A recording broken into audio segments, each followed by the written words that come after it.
আজকের মূল বিষয়বস্তু হচ্ছে আমরা কোনো ব্যক্তির হাত দেখে কিভাবে বিদ্যাভাব আমরা বিচার করব। বিদ্যাভাব কিভাবে বিচার করব, চলুন আমরা জেনে নিই। প্রথমত, বিদ্যাভাব দেখার জন্য আমাদের কিছু গ্রহ অথবা ওভারঅল সব গ্রহই আমাদের দেখতে হয়, সম্পূর্ণ হাতই দেখতে হয়। তবে প্রধান কিছু বৈশিষ্ট্য বা কারকতা আমি আজকে আপনাদের বলার চেষ্টা করব। প্রধানত বিদ্যা বলতে গেলে সবচেয়ে প্রথম আমাদের যে গ্রহটি উঠে আসে সেটি হচ্ছে বৃহস্পতি। কারণ বৃহস্পতি হচ্ছে জ্ঞানের কারক গ্রহ। জ্ঞান, প্রতিভা, ট্যালেন্ট যাকে আমরা বুঝি, তার কারক গ্রহ হচ্ছে বৃহস্পতি। যদি কোনো ব্যক্তির জ্ঞানই না থাকে, প্রতিভাই না থাকে, তাহলে সে ব্যক্তির কিভাবে বিদ্যা, বুদ্ধি অথবা পড়াশোনা হবে? সেই জন্য বৃহস্পতি অত্যন্ত গুরুত্বপূর্ণ। বৃহস্পতি ভালো হলে সে ব্যক্তি ভালো জ্ঞানের অধিকারী হবে। তারপর আমার দেখতে হবে যে স্টুডেন্ট অথবা ব্যক্তির শনি ভালো কিনা। শনি যদি ভালো না হয়, তাহলে সে ব্যক্তি খুব অলস প্রকৃতি হবে, পড়াশোনায় মনোযোগী কম হবে, পড়তে মন বসবে না। তারপর আমাদের দেখতে হবে যে রবি ভালো আছে কি না। রবি হচ্ছে, আমরা যাকে রবি বুঝি, রবি হচ্ছে সূর্য। সূর্যর কাজ হচ্ছে পৃথিবীর মধ্যে আলোর যোগান দেওয়া, তেমনি রবির কাজ হচ্ছে আপনার কোনো কাজকে এনলাইটেনমেন্ট করা। আপনার কোনো কাজকে এনলাইটেনমেন্ট অথবা আলোয় আলোকিত করা কাজ হচ্ছে রবির। আপনি যে কাজটা করেছেন সবার সামনে প্রকাশ্যে তুলে ধরার কাজ হচ্ছে রবির। তাই আপনার পড়াশোনার জন্য বা বিদ্যা বুদ্ধির জন্য রবি অত্যন্ত দায়ী।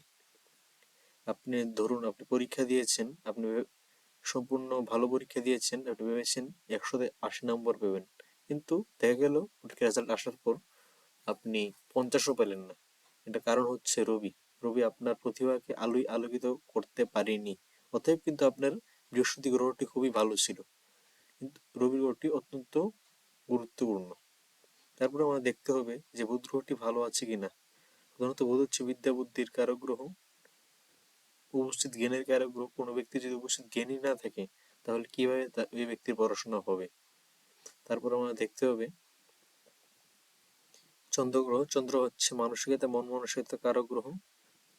যদি কোনো ব্যক্তির মন মানসিকতা স্থির না হয়, ঠিক না থাকে, তাহলে সে ব্যক্তির পড়াশোনা বা বিদ্যা বুদ্ধি কি করে হবে? সেজন্য আমাদের চন্দ্রগ্রহ দেখতে হবে। তারপর হচ্ছে শুক্র। শুক্র হচ্ছে তত্ত্ব গুরু শুক্র, আমরা যাকে বুঝি সর্ববিদ্যায় পারদর্শী, সব গুণের অধিকারী আমরা যাকে বুঝি। শুক্র অত্যন্ত গুরুত্বপূর্ণ কোনো ব্যক্তির জীবনে পড়াশোনার জন্য। শুক্র যেমন ছিল সর্ববিদ্যায় পারদর্শী, সর্বজ্ঞানের অধিকারী, তেমনি শুক্র ভালো না হলে কোনো ব্যক্তি পড়াশোনা এগিয়ে যাওয়াটা খুবই সম্ভাবনা কম হয়ে ওঠে ব্যক্তির জীবনে। তারপর আমাদের দেখতে হবে যে এ ব্যক্তির হাতে রাহুর কেমন আছে, উচ্চমঙ্গল ও নিম্নমঙ্গল এই ব্যক্তির হাতে কেমন আছে।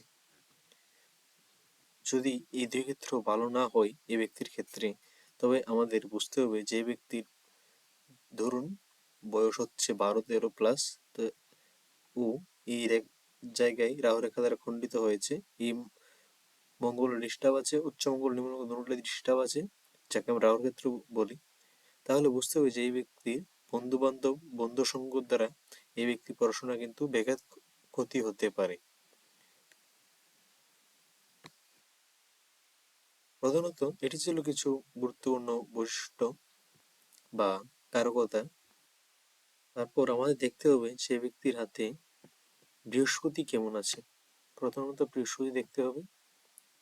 বৃহস্পতি, যে ব্যক্তির বিদ্যা বুদ্ধি ভালো হবে সে ব্যক্তির বৃহস্পতি ভালো হতে হবে, উচ্চ গম্বুজযুক্ত, লাল আভাযুক্ত হতে হবে। সেকেন্ড, এই ব্যক্তির হাতে একটি সুগঠিত সুস্পষ্ট রবিরেখা থাকতে হবে। রবিরেখায় কোনো কাটাছিড়ি চলবে না, কোনো কালো তিল, স্পট অথবা জাল চিহ্ন চলবে না। ধরুন এই জাল চিহ্ন। রবিরেখা সুগঠিত সুস্পষ্ট হতে হবে।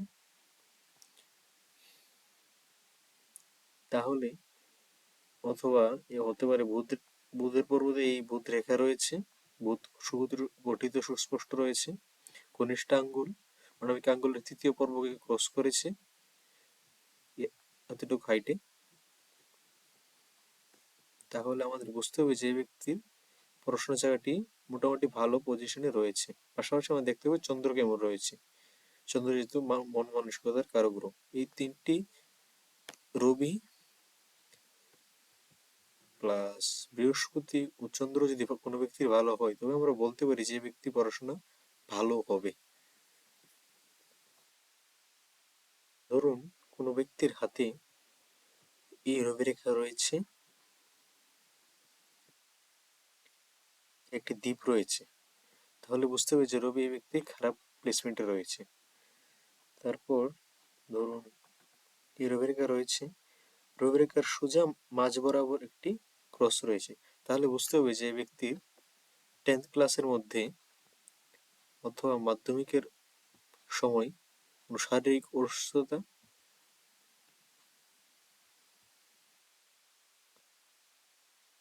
অসুস্থতা এই ব্যক্তির 10th ক্লাস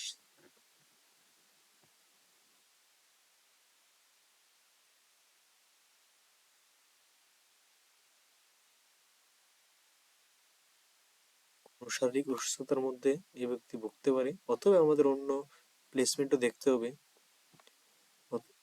শারীরিক অসুস্থতা বা অন্য কোনো সমস্যার কারণে এই ব্যক্তির পড়াশোনার ব্যাঘাত ঘটতে পারে,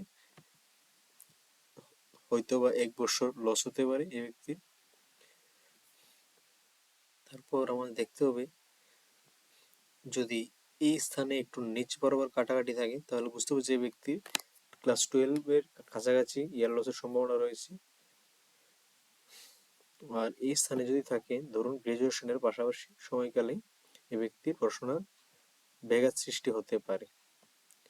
এটি ছিল কিছু সামান্য বৈশিষ্ট্য ও কারকতা, যার মাধ্যমে আমরা বুঝতে পারি যে কোনো ব্যক্তির পড়াশোনা কেমন হবে। আজকের জন্য এখানে শেষ করছি। আগামী আপডেটসের জন্য লক্ষ্য রাখুন আমার ইউটিউব চ্যানেলে।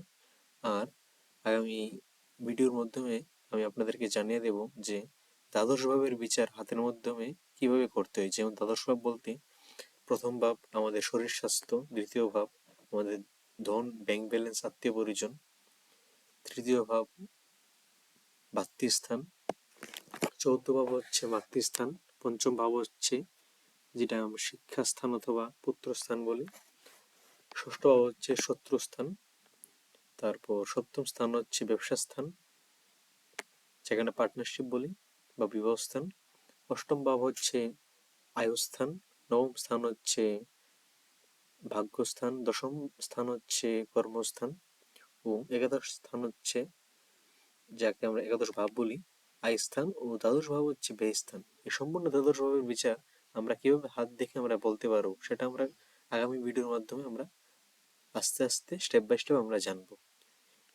সেই ভিডিও দেখার জন্য আমাদের ইউটিউব চ্যানেল লক্ষ্য রাখুন ও দেখতে থাকুন আমাদের S2 Chemistry with অভয়। আপনাদের সকলকে ধন্যবাদ।